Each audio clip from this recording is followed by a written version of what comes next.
अगर ये कहते हैं हम देशद्रोही हैं तो ये 4 साल हमारे साथ सरकार में क्या कर रहे थे? क्यों डिप्टी चीफ मिनिस्टर बने थे, क्यों मिनिस्टर बने थे, क्यों एमएलसी बने थे, क्यों बोर्ड के वीसी बने थे? पीडीपी देशभक्तों की पार्टी थी, आज पीडीपी इनको देशद्रोही लगती है। क्यों? क्योंकि हम अपना हक वापस मांगते हैं।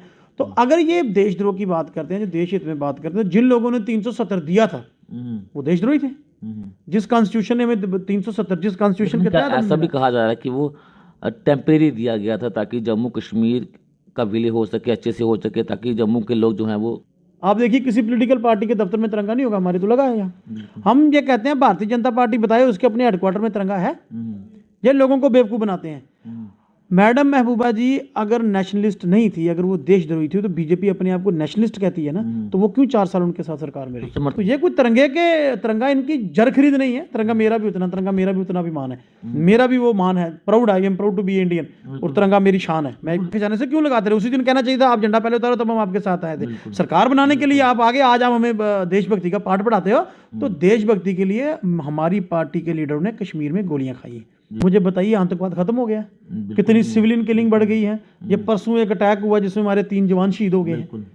तो ये कहाँ है इनकी पॉलिसी? कहाँ आतंकवाद खत्म हुआ? मुझे बताइए कौन सी पॉलिसी के साथ ये डील कर रहे हैं? बातचीत करने से खून खराबा बंद होता है।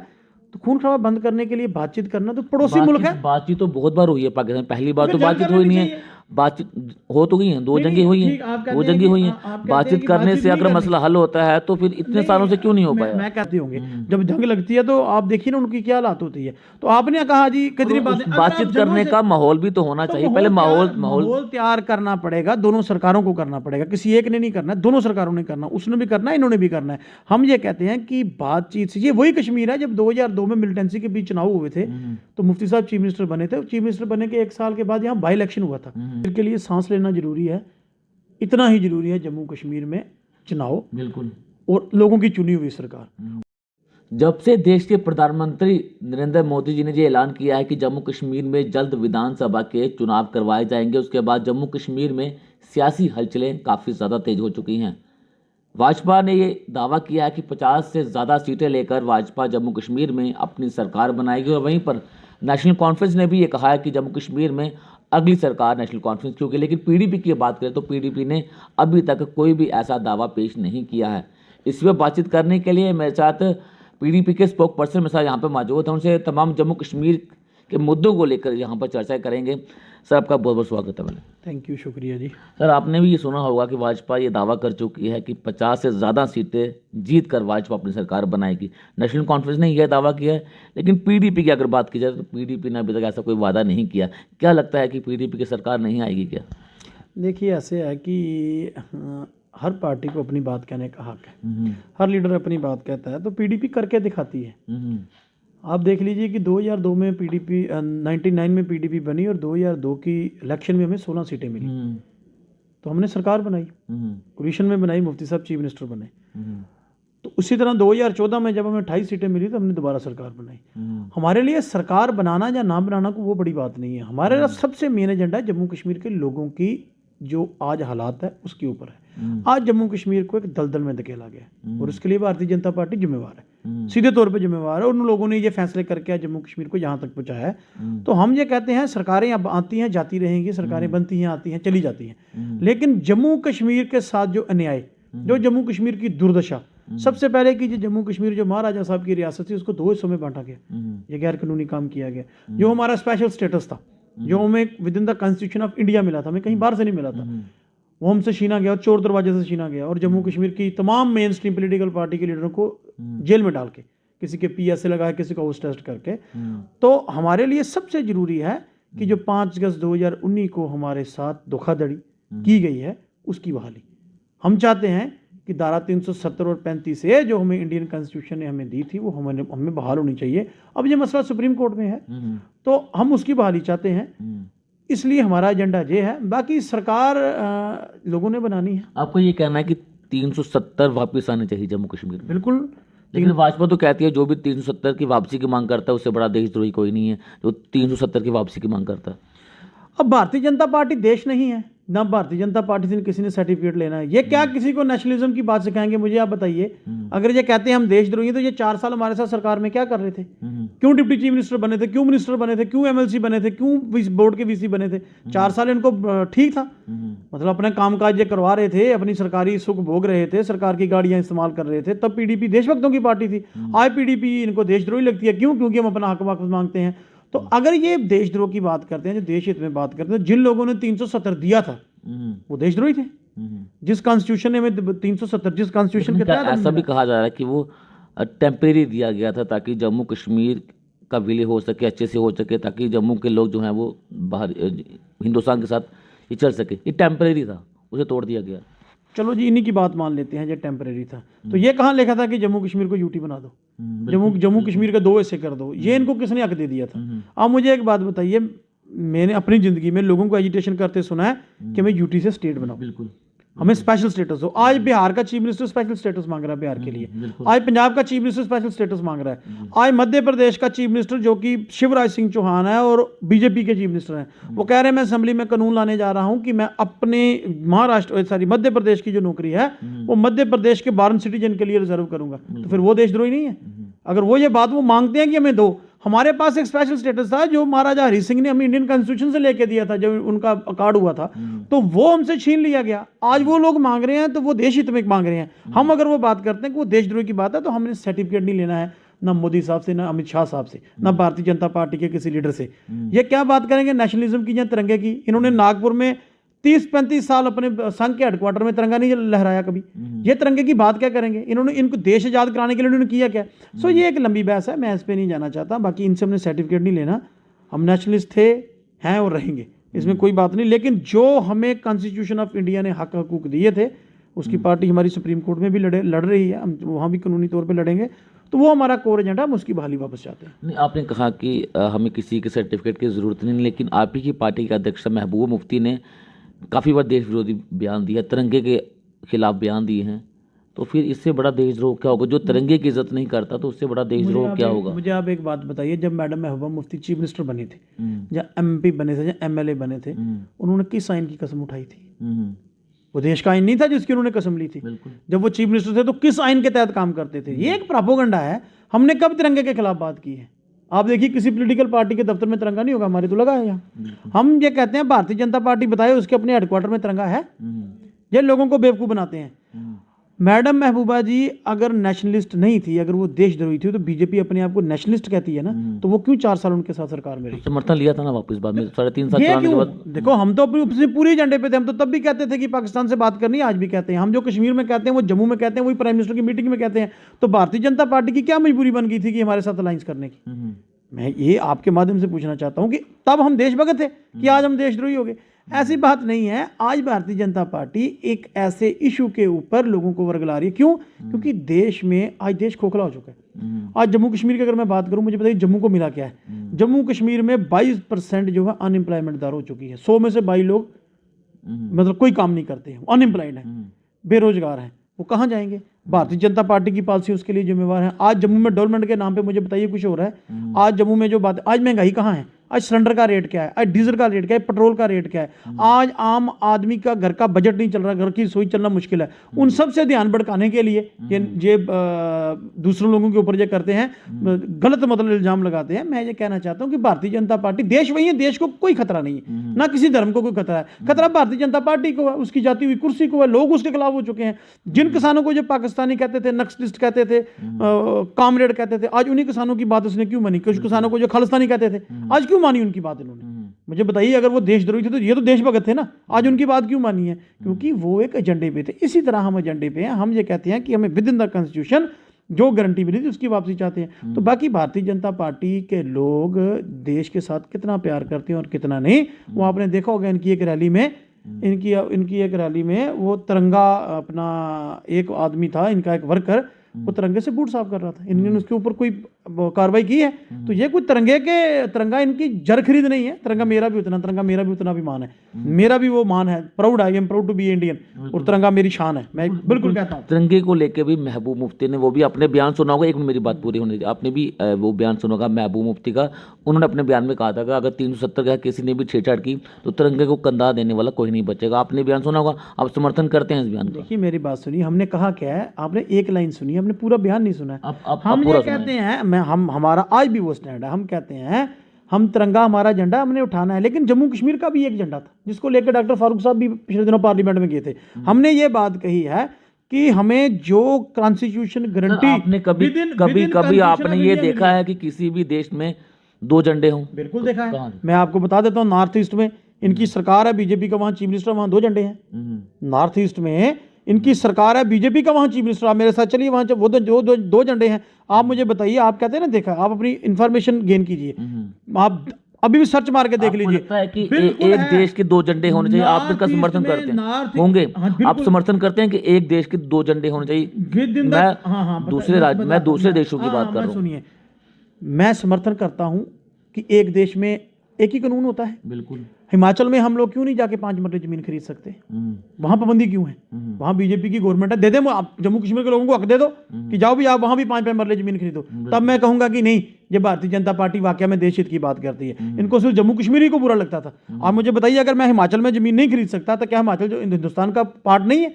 वहां क्यों नहीं खरीद सकता मैं जाके? वहां आप लोग अपनी सरकार भी चला रहे हो और वहां से आपके वो एमएस फाइनेंस भी हैं, वो क्यों नहीं लाते हैं? वो तिरंगा यात्रा लेके जम्मू कश्मीर में आते हैं, वो हिमाचल में हमें दे दें 5 मरले रहने के लिए प्लाट। नॉर्थ ईस्ट में एक स्टेट में भारतीय जनता पार्टी का चीफ मिनिस्टर है, वहां 2 झंडे लगते हैं, तिरंगा भी लगता है, उनका भी लगता है, वो क्यों नहीं उतारा इन्होंने? इनको जम्मू कश्मीर के लोगों के साथ दुश्मनी है, ये जम्मू कश्मीर की खुशहाली देख ही नहीं सकते। आज हम ये कहते हैं कि हमें वो झंडा हमें with in the constitution of India मिला ना, कहीं बाहर से तो लाए नहीं ना, किसी दूसरे मुल्क का झंडा हम लगाते थे। उसी झंडे के तहत भारतीय जनता पार्टी ने कसम करके बीजेपी की सरकार, पीडीपी के साथ सरकार बनाई थी। 4 साल उस सरकार में इनके सभी एमएलए मंत्री वो 2 झंडे लगाते रहे। क्यों लगाते रहे? तब तनख्वाह ले रहे थे सरकार के खजाने से, क्यों लगाते रहे? उसी दिन कहना चाहिए था आप झंडा पहले उतारो, तब हम आपके साथ आए थे। सरकार बनाने के लिए आप आगे, आज आप हमें देशभक्ति का पाठ पढ़ाते हो। तो देशभक्ति के लिए हमारी पार्टी के लीडरों ने कश्मीर में गोलियां खाई है, कश्मीर में शहादतें दी हैं इस देश के लिए। तो हमने इनसे सर्टिफिकेट नहीं लेना, और भारतीय जनता पार्टी का दोहरा चित्र लोगों के सामने आ चुका है। भाजपा ने यह भी दावा किया है कि 370 टूटने के बाद एक नया कश्मीर देखने को मिलेगा, आतंकवाद का पूरी तरह से खात्मा हो चुका है, पत्थरबाजी खत्म हो चुकी है।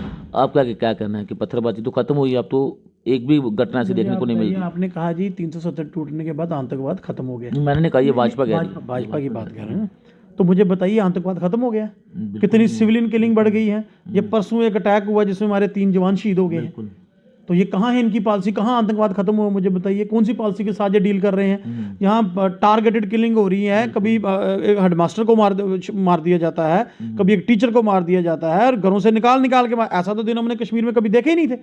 जब से 19 सरकार, हमने तो कभी नहीं देखा ना ऐसा कि टारगेटिंग के लिए हुई है। इतनी पीक पे मिलिटेंसी रही है, 1-2 इंसिडेंट को छोड़ के तो ऐसी तो कोई हुई नहीं कि वहाँ मराठी को निशाना बनाया गया हो। आज वहाँ डॉक्टर बिंद्रू साहब को घर में बैठे को गोली मार दी गई। वो एक प्रिंसिपल सी सतेंद्र कौर जो कि मराठी कम्युनिटी से ताल्लुक रखती है, उसको मार दिया गया। आज बताइए सरकार है कहाँ? मिलिटेंसी खत्म कहाँ हुई है? अब मिलिटेंसी तो आगे से ज़्यादा बढ़ गई है, और हमारे सिक्योरिटी फोर्सेस की जान जो है वो खतरे में हुआ है। आप देखिए कितने अटैक हो रहे हैं, कितने एनकाउंटर हो रहे हैं, कितने हमारे जवान शहीद हो रहे हैं। तो ये भारतीय जनता पार्टी की नलायकी है। वो बताएं, वो तो कहते थे जी हमने ये खत्म कर दी मिलिटेंसी। तो ये कौन लोग हैं जो अफरा तफरी मचा रहे हैं? तो आपकी पॉलिसी कहाँ है?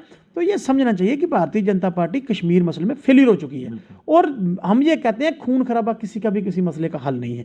जो जवान शहीद हुए उनके घरों में छोटे छोटे बच्चे होंगे, वो भी देश के लिए सेवा कर रहे हैं, देश के लिए जान उन्होंने अपनी कुर्बान कर दी है, हम उनको भी सलूट करते हैं। हम ये कहते हैं कि उनके भी बच्चे होंगे, उनके घर पे माएँ बहनें होंगी, उनकी भी बीवी होंगी। ऐसा नहीं होना चाहिए। इस कत्लो गैरत को बंद करने भारतीय जनता पार्टी को अपनी पॉलिसी देखनी चाहिए। सरकार को ये सोचना चाहिए, एलजी एडमिनिस्ट्रेशन को देखना चाहिए कि हमसे कहाँ गलती हो रही है। भाई कौन सी ऐसी बात है कि हम ये इसको ठीक करके जम्मू कश्मीर को अमन का गवारा बनाएं, और ये जो कत्लेआम है आम आदमी का, ये नहीं होना चाहिए। देखिए सर, मासूम लोगों की हत्याएं जम्मू में भी हुई हैं, मासूम लोगों की हत्याएं कश्मीर में भी हो रही हैं। हमेशा से ही कश्मीर को ही ज़्यादा तरजीह दी जाती है। महबूब मुफ्ती जंतर मंतर पर धरना प्रदर्शन करती हैं, वहाँ पर एक बैनर उनके हाथ में होता है, वहाँ पर लिखा गया है कि कश्मीर इज़ इन पेन। तो क्या सिर्फ कश्मीर की ही बात होगी, जम्मू की बात कौन करेगा? ऐसे है कि देखिए मिलिटेंसी कश्मीर में है। ये बाबे वाली माता की कृपा है कि हम जम्मू में मिलिटेंसी से दूर है। पुंछ राजौरी में भी रोज घटनाएं देखने को मिल रही है। पुंछ राजौरी भी तो जम्मू में ही है। मैं कह रहा हूँ ना, जब वो कश्मीर की बात करते हैं तो इसका मतलब ये नहीं है कि जम्मू को छोड़ दिया गया है। जम्मू कश्मीर पूरा है, जम्मू कश्मीर पूरा है। लेकिन ठीक है कि आपने जैसे कहा कि जैसे वहाँ पिछले दिनों में किलिंग ज़्यादा हुई है, जब वहाँ अफरा तफरी का माहौल है, हम ये कहते हैं कि अगर कश्मीर में हालात ख़राब होंगे उसका जो है खमियाजा जम्मू भी भुगता है। अगर जम्मू में परेशानी होगी कश्मीर, क्योंकि हम अपने फाइनेंशियली एक दूसरे के साथ जुड़े हैं, बिजनेस हमारा एक दूसरे के साथ है। अगर जम्मू में मार्केट, कश्मीर में मार्केट बंद रहती है, जम्मू के व्यापारी का नुकसान होता है। आज कश्मीर से फ्रूट जहाँ ड्राई फ्रूट आता है पूरे देश में जाता है, तो इसकी इकानमी चलती है। मसला यहाँ ये है कि जम्मू कश्मीर को जिस दलदल में आपने ला दिया, जिस दलदल में आज जम्मू कश्मीर के लोग खड़े हैं, उसमें से निकालेगा कौन? भारतीय जनता पार्टी दावे करती है दलदल में तो उसने हमें डाल दिया है। हमसे हमारा वोट का छीन लिया। पिछले 3 साल से जहां सरकार नाम की चीज नहीं है, ब्यूरोक्रेसी जहां हावी है, आम आदमी की जहां सुनवाई नहीं है। मुझे बताइए, बाहर से लोग लाके जहां सरकार चला रहे हैं, किसी को इस मसले का इल्म ही नहीं है कि जम्मू कश्मीर की प्रॉब्लम क्या है। तो जम्मू कश्मीर के साथ किसी को प्यार नहीं है, हाँ इसके रिसोर्सेज के साथ प्यार है। रेत बजरी बाहर के लोगों को बेच दी गई है, शराब का कारोबार बाहर के लोगों को बेच दिया गया है, हमारी ज़मीनों पर बाहर के लोगों की नज़र है, नौकरी पर बाहर के लोगों की नज़र है। तो ये चीज़ बंद होनी चाहिए और जम्मू कश्मीर को इस दलदल से निकालने के लिए यहाँ पॉलिटिकल प्रोसेस की बहाली होनी चाहिए और आम आदमी की सुनवाई होनी चाहिए। आपने कहा कि बाहर से लोग जो है वो जम्मू कश्मीर में सरकार चला रहा है, लेकिन महबूब मुफ्ती तो पाकिस्तान का समर्थन करती है, पाकिस्तान से बातचीत करने का समर्थन करती है। आपने देखा कि पाकिस्तान रोज़ाना जो है वो जम्मू कश्मीर में आतंकवाद फैला रहा है, जम्मू कश्मीर में अशांति फैला रहा है। तो क्या ये सही समय है पाकिस्तान से बातचीत करने का? देखिए, बात ऐसे है कि पाकिस्तान के साथ बातचीत के लिए महबूबा मुफ्ती ने नहीं कहा कि कीजिए। वाजपेयी साहब जब 99 में बस लेके कहाँ गए थे, लाहौर में, वो क्या करने गए थे? वाजपेयी साहब कुछ छोटे लीडर थे। मेरी सुनिए, मौजूदा हालत में क्या समय सही है पाकिस्तान से बातचीत करने का? जो बीत गया वो बीत गया। क्या लगता है कि ये समय सही है पाकिस्तान से बातचीत करने का? सर जी, अगर बात करने से मसला कोई हल होता है, खून खराबा बंद होता है, आम लोगों की जान सुरक्षित होती है, तो बात करने में इतराज क्या है? बातचीत का माहौल बनाना चाहिए, पाकिस्तान को भी बनाना चाहिए, अकेले इंडिया ने नहीं करना, उसको भी करना चाहिए। हम ये कहते हैं कि कत्लो गैरत किसी मसले का नहीं, हमें भी दुख होता है जब हम देखते हैं हमारे सिक्योरिटी फोर्सेस के जवान शहीद हो रहे हैं, हमारे पुलिस के जवान शहीद हो रहे हैं, सिविलियन किलिंग हो रही है। दुख की बात तो ये है ही है ना, वो भी किसी ना किसी माँ का घर तो उजड़ रहा है ना। तो बात करने से अगर ये किलिंग टल सकती है तो बातचीत में हर्ज क्या है? तो मोदी साहब ने भी की थी, नवाज शरीफ साहब के बर्थडे पे गए थे, वहाँ केक भी काटा था, तो इसीलिए गए थे दोस्ती का हाथ बढ़ाने के लिए। उसमें डीजीएमओ लेवल पे भी बातचीत होती है। आज बॉर्डर पे सीज फायर है, तो आप देखिए ना किसी ने बात तो की होगी ना, बात से सीज फायर है ना, आर्मी ने की, किसी ने की होगी। तो हम कहते हैं कि अगर बातचीत करने से खून खराबा बंद होता है, तो खून खराबा बंद करने के लिए बातचीत करना तो पड़ोसी मुल्क है। बातचीत तो बहुत बार हुई है पाकिस्तान, पहली बार तो बातचीत हुई नहीं है। बातचीत हो तो गई है, 2 जंगें हुई हैं, 2 जंगें हुई हैं। बातचीत करने से अगर मसला हल होता है तो फिर इतने सालों से क्यों नहीं हो पाया? मैं कहता हूं कि अगर आप कहते हैं बातचीत से मसला हल नहीं होता है, आप कहते हैं अभी तक तो नहीं हुआ, 2 जंगें भी हो गई है ना, तो भी हल नहीं ना हुआ, तो फिर क्या हल है? तीसरी जंग करनी है, फिर अपने लोगों को मरवाना है। मुझे बताइए, कल पाकिस्तान और इंडिया के बीच जंग होगी, सबसे बड़ा नुकसान किसका होगा? हमारे जम्मू के बॉर्डर के रहने वाले लोगों का। मेरे रिश्तेदार बॉर्डर पे रहते हैं, आपके भी रहते होंगे। जब जंग लगती है तो आप देखिए ना उनकी क्या हालात होती है। तो आपने कहा जी कितनी बातचीत करने का माहौल भी तो होना चाहिए। पहले माहौल तैयार करना पड़ेगा, दोनों सरकारों को करना पड़ेगा, किसी एक ने नहीं करना है, दोनों सरकारों ने करना, उसने भी करना है, इन्होंने भी करना है। हम ये कहते हैं कि बातचीत से, ये वही कश्मीर है जब 2002 में मिलिटेंसी के बीच चुनाव हुए थे, तो मुफ्ती साहब चीफ मिनिस्टर बने थे। चीफ मिनिस्टर बनने के 1 साल के बाद यहाँ बाई इलेक्शन हुआ था, तो 84% लोगों ने वोट पोल किया था। ये वही कश्मीर है। ये कॉन्फिडेंस बिल्डिंग मेजर करने की जरूरत है, लोगों के दिल की तर्जुमानी करने की जरूरत है, एक माहौल ऐसा बनाने की जरूरत है कि कोई खून खराबे की तरफ जाए ना। हम ये चाहते हैं कि जो नौजवान जो है उसको समझाने की जरूरत है, खून खराबा किसी मसले का हल नहीं, मिलिटेंसी किसी मसले का हल नहीं, गन से आप कुछ नहीं ले सकते, बातचीत से ले सकते हो। हमारी पार्टी का स्टैंड हम सभी से कहते हैं कि बातचीत से आप जो चाहे वो ले लोगे, गन से किसी को कुछ नहीं मिलेगा सिवाय मौत के। आखिरी में एक छोटा सा सवाल करना चाहूंगा। जम्मू कश्मीर में लंबे समय से विधानसभा के चुनाव नहीं हुए हैं, तानाशाही समय काफ़ी ज़्यादा हावी है, ब्यूरोक्रेसी काफ़ी ज़्यादा हावी है। जम्मू कश्मीर की जनता अब थक चुकी है इस ब्यूरोक्रेसी से। कितना ज़रूरी हो चुका है कि जम्मू कश्मीर विधानसभा के चुनाव हों ताकि जम्मू कश्मीर की जनता के जितने भी मसले हैं वो हल हो सकें? जितना शरीर के लिए सांस लेना जरूरी है, इतना ही जरूरी है जम्मू कश्मीर में चुनाव। बिल्कुल। और लोगों की चुनी हुई सरकार। और भाई ये ब्यूरोक्रेटों को क्या पता है? जो यूपी से आया आदमी, उसको क्या पता है कि जम्मू कश्मीर की क्या मुश्किल है? जो उसको क्या पता है नहीं है में लोग किसान की क्या मुश्किल का आरएसपुरे में क्या मुश्किल है। वो तो आए हैं वहां से आए हैं, यहाँ बैठे हैं, अपना काम कर रहे हैं। आम आदमी की सुनवाई किसके पास होती है? लोकल लीडर के पास होती है, लोकल एमएलए के पास होती है। एमएलए को होता है मैंने इनके वोट लेने, मैंने इनके पास जाना, मैंने इनके काम करने। ब्यूरोक्रेट ने क्या करना है मुझे बताइए? ब्यूरोक्रेट किसी का फोन नहीं उठाते, किसी से बात नहीं करते। आम आदमी की सुनवाई कोई नहीं है। करप्शन का बोलबाला है, मंडी लगी है जहां कामों के लिए, ये कहते हैं हमने करप्शन फ्री गवर्नमेंट दी है। मुझे बताइए गवर्नमेंट के मतलब करोड़ों रुपए के काम में बिना टेंडर के हुई जा रहे हैं। कोई किसी को पूछ नहीं रहा, कोई किसी से बात नहीं है, किसी का चेक नहीं है, लीडर किसी की बात नहीं सुनते हैं, ब्यूरोक्रेट वो हैं। तो इसलिए मैं कहता हूं कि इस ब्यूरोक्रेसी से निजात दिलाने के लिए आम आदमी की सुनवाई के लिए चुनाव बहुत जरूरी है। और चुनाव से पहले जम्मू कश्मीर में पॉलिटिकल प्रोसेस की बहाली बहुत ज्यादा जरूरी है। अकेला चुनाव नहीं है। आप अपोजिशन के लीडरों को हाउस रेस्ट करी जा रहे हो, उनको रेस्ट किए जा रहे हो, तो एक पार्टी की सरकार बना जाए जहां को डिक्टेटरशिप थोड़ी चलेगी। तो इसलिए ये है कि ये सोचना चाहिए सबसे पहले पॉलिटिकल प्रोसेस को बहाल कीजिए, चुनाव कराने चाहिए, जिसकी भी सरकार बने लोग अपना फैसला करें, वो लोगों के लिए काम करें। तो डेमोक्रेसी जो पूरे हिंदुस्तान में आपने जम्मू कश्मीर में ही क्यों किया हुआ है जो डेमोक्रेसी, जम्मू कश्मीर में आपने डांगोक्रेसी रखी है, पूरे हिंदुस्तान में डेमोक्रेसी है। आप डंडे के जोर पे क्या करना चाहते हो मुझे बताइए? फिर आपसे किसान माने जन डंडे के जोर पे? आपने हर काम करके देख लिया, 1 साल बाद आपने घुटने टेके, माफी मांगी उनसे और उनको कहा जी हम आपकी बात मानने के लिए तैयार हैं। तो इस तरह से ये वो एक उदाहरण है कि जोर जबरदस्ती डंडा तंत्र ज्यादा देर नहीं चल सकता है। तो इनको ये समझना चाहिए कि जम्मू कश्मीर में डेमोक्रेसी की बहाली करनी चाहिए और अपोजिशन के पार्टियों के साथ ये जो पकड़ दकड़ का माहौल है, इससे मसला हल नहीं होगा और पेचीदा होगा। चलिए मैं शुक्र से बातचीत करने के लिए। तो साफ तौर से अब तो ये साफ हो चुका है कि हर एक राजनीतिक पार्टी चाहती है कि जम्मू कश्मीर में विधानसभा के चुनाव करवाए जाएं, ताकि जम्मू कश्मीर में भी एक पॉलिटिकल प्रोसेस जो है वो शुरू हो सके, क्योंकि लंबे समय से जम्मू कश्मीर में विधानसभा के चुनाव नहीं हुए हैं। अब देखना ही है कि अगर विधानसभा के चुनाव होते हैं तो जम्मू कश्मीर की जनता किसे अपना मुख्यमंत्री बनाती है। बने रहना पब्लिश के साथ। धन्यवाद।